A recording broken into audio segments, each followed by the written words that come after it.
Mercredi 11 décembre 2024, Madame, Monsieur, bonjour, bonsoir, le journal des titres, bienvenue. Le gang Grand Griffe de Savien a perpétré une attaque meurtrière mardi soir à Petite-Rivière de l'Artibonite, tuant plus de 9 personnes, dont 2 enfants. Parallèlement, des hommes armés ont attaqué le quartier de Delma 19 le même soir. Le porte-parole adjoint de la PNH, Lionel Lazare, a annoncé mercredi que plusieurs bandits ont été neutralisés lors des récentes opérations.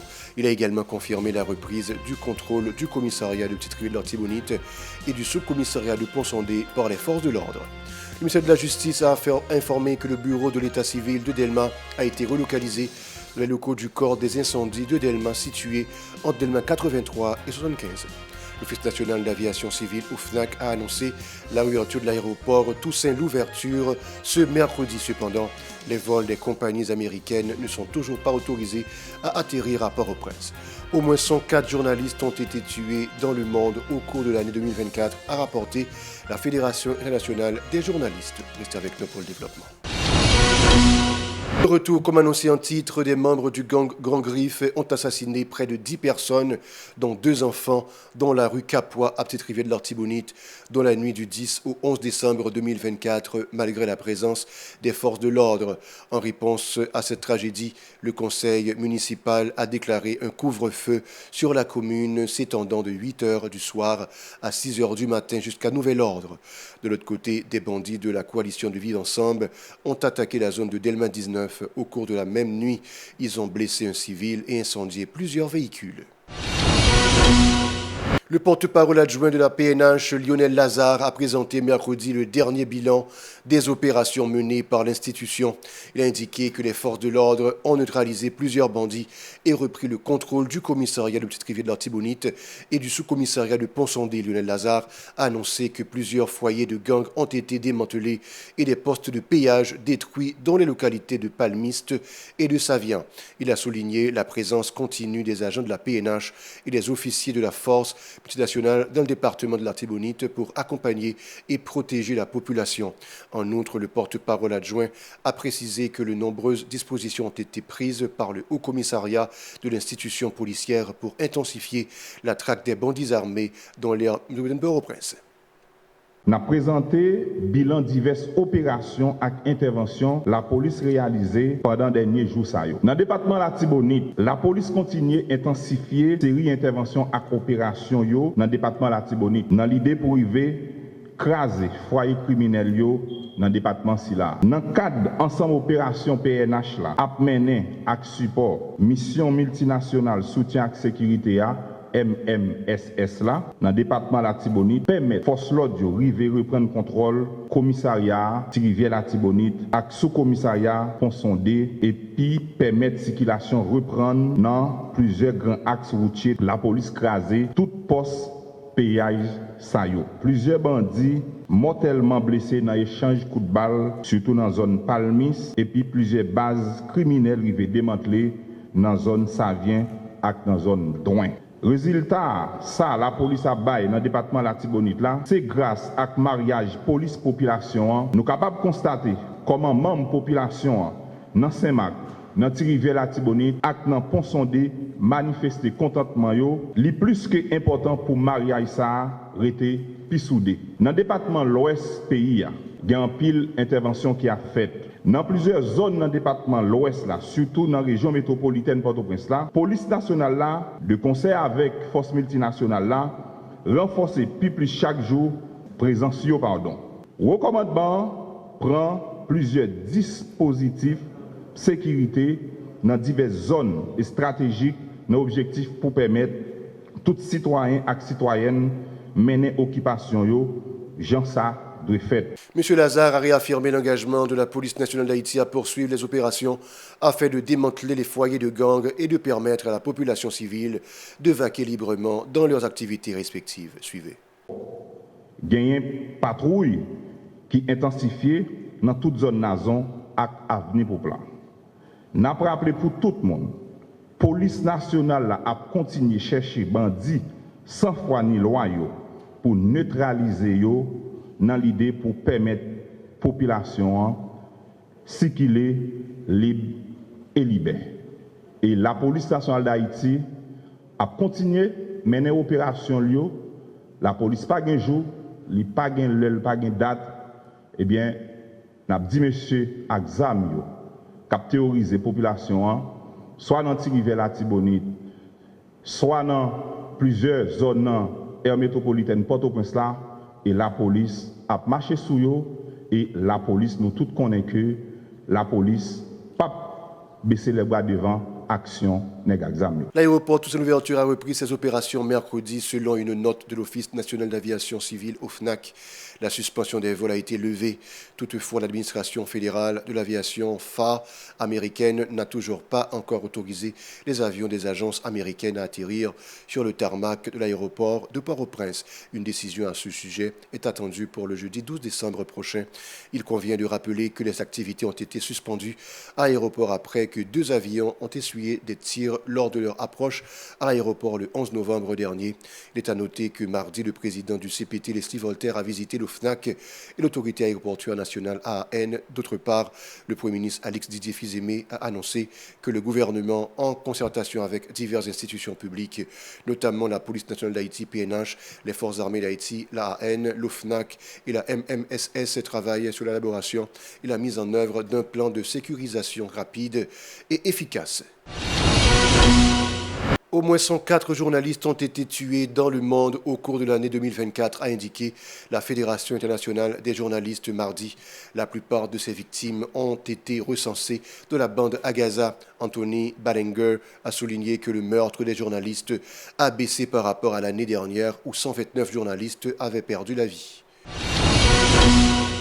Le PM Alex Didier Fils-Aimé a rencontré mardi le corps diplomatique.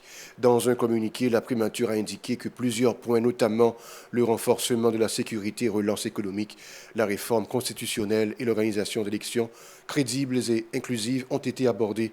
Elle a précisé que cette rencontre visait à renforcer l'esprit des dialogues entre les différentes missions diplomatiques et le gouvernement. Opposition plurielle, regroupement de partis politiques Réveil national et alliés, ainsi que diverses organisations de droits humains, notamment le congrès Wanamet, le collectif du 4 décembre et Chemin Délivrance, a exprimé sa position face à la crise endémique qui secoue le pays. Franz Large a dénoncé les violations de la Constitution par les autorités haïtiennes. Il a plaidé pour un retour à la Cour de cassation afin de désigner un juge pour diriger le pays en tant que président de la transition. Selon lui, le chef d'État intérimaire accompagné d'un Premier ministre devra se consacrer à rétablir la sécurité, résoudre la crise alimentaire et à organiser les élections démocratiques. Écoutons-le au micro de Yaspin Sanon et Franz Michael Stevens. Le pays, après notre tradition présidentielle, vit dans le déni persévérant de sa loi mère, laquelle n'a connu qu'une tentative malheureuse d'amendement, à dessein de nuire à la fortune du peuple haïtien, alors que la Constitution de 1987 en vigueur n'a jamais été mise en pieuse.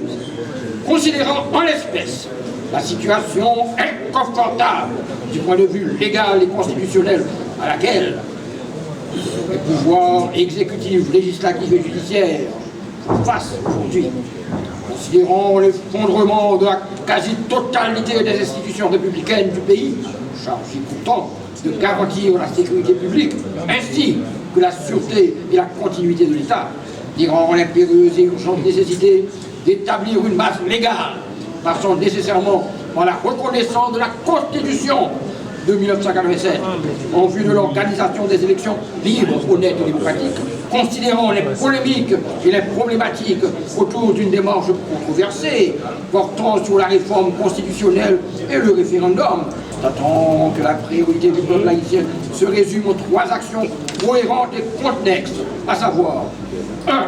Le rétablissement de la sécurité et le déblocage effectif des axes routiers interdépartementaux. 2. La prise en charge immédiate des sinistrés, des déportés et des déplacés pour combler leurs besoins de première nécessité. L'organisation des élections libres, honnêtes et démocratiques par un gouvernement provisoire issu de la Cour de cassation en vertu de l'article 149 de la Constitution de 1940. Evel Fanfan, membre d'une organisation de droits humains, a fait appel au groupe organisé et engagé du pays à signer une note réclamant la nomination d'un président issu de la Cour de cassation pour diriger la transition. Le professeur Jean-Élisée Séliscar, responsable juridique de Chemin Délivrance Haïti, a souligné l'engagement de l'opposition plurielle à lutter en faveur d'une transition politique conforme à la loi mère du pays. Ses propos. Nous avons demandé pour que la communauté nationale, prêt avec ceux qui sont dans la diaspora, nous avons demandé à la société civile, là, nous-mêmes là, nous prenons engagement, pas nous, nous-mêmes prenons responsabilité, pas nous. Que toute organisation qui est dans le pays, tout le monde qui est sinistré, tout le monde dans le pays qui estime qu'il faut nous retourner avec l'ordre constitutionnel là, ou gagner pour venir signer note de déclaration conjointe.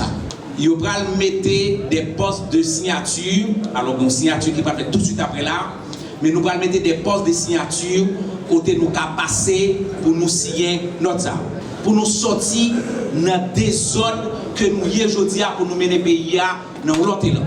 Société doit prendre acte que toute force vive nation, toute force progressiste réunie dans une date symbolique qui c'est 10 décembre et qui d'accord ensemble nous allons mener une bataille que ce soit à l'échelle nationale et internationale pour nous commencer la transition, transition commencer on a habitué à commencer là.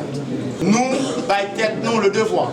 Même avec tout l'autre groupe qui prend engagement devant la presse et devant la société, nous prenons un bâton pèlerin pour nous rencontrer tout le reste qui peut venir parce que tout le monde est d'accord, ça a fait là-bas. Des commerçantes de la localité de Font-Jean-Simon, située au carrefour des ruisseaux, ont critiqué la décision de la mairesse de détruire les tentes sous lesquelles elles exposent leurs produits. Elles accusent l'agente exécutive intérimaire de ne pas avoir prévu d'autres espaces alternatifs pour qu'elles poursuivent leurs activités commerciales. En signe de protestation, elles menacent de se rendre directement dans l'espace municipal pour y vendre leurs produits, à défaut d'une solution adaptée. Écoutons-les au micro de notre correspondant Denis Marc-Arthur Racine qui expose leurs produits. On va lever nous là pour faire contre ballon. Il y avait nous la vinn craser mais faut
Myriam Loiseau, agente exécutive intérimaire de la commune de Miragouane, a justifié cette décision en évoquant des raisons sécuritaires pour les commerçants, la population ainsi que l'environnement.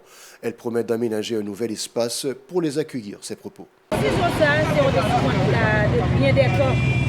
Mais nous avons assez matériel pour nous lever. On va regarder nous que matériel de vie ensemble avec TPTC. Surtout pour l'INSA, c'est sous le canal là. Parce que le canal là est coupé. Parce que d'ailleurs, côté Mounio, c'est sous le national. À n'importe quel moment, n'importe quel malheur, on fait Mounio sur le national. Oui, on est pas là, c'est pour le Québec. Mais route nationale, n'importe quel moment, machine qui doit perdre, machine qui doit entrer sous. Non seulement une machine, ensuite pour le construire là, c'est de bagages qui sales.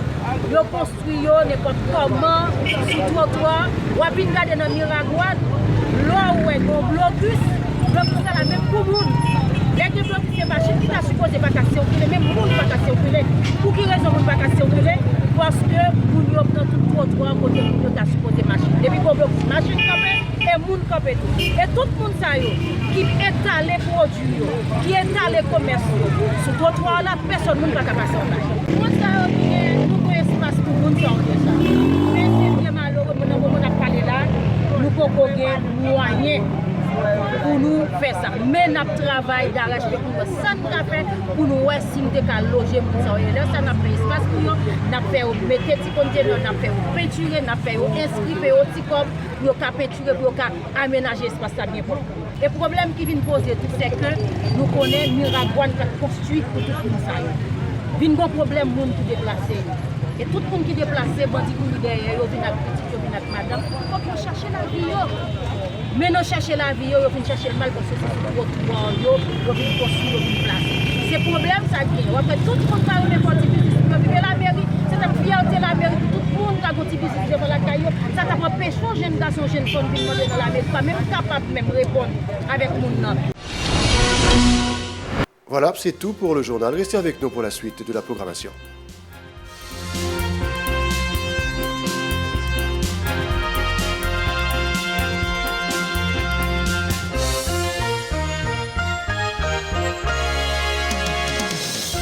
Si vous jugez que cette vidéo est intéressante, n'hésitez pas à liker et partager la vidéo. Et surtout, n'oubliez pas de vous abonner à cette chaîne et activer la cloche de notification pour ne pas louper aucune de nos vidéos.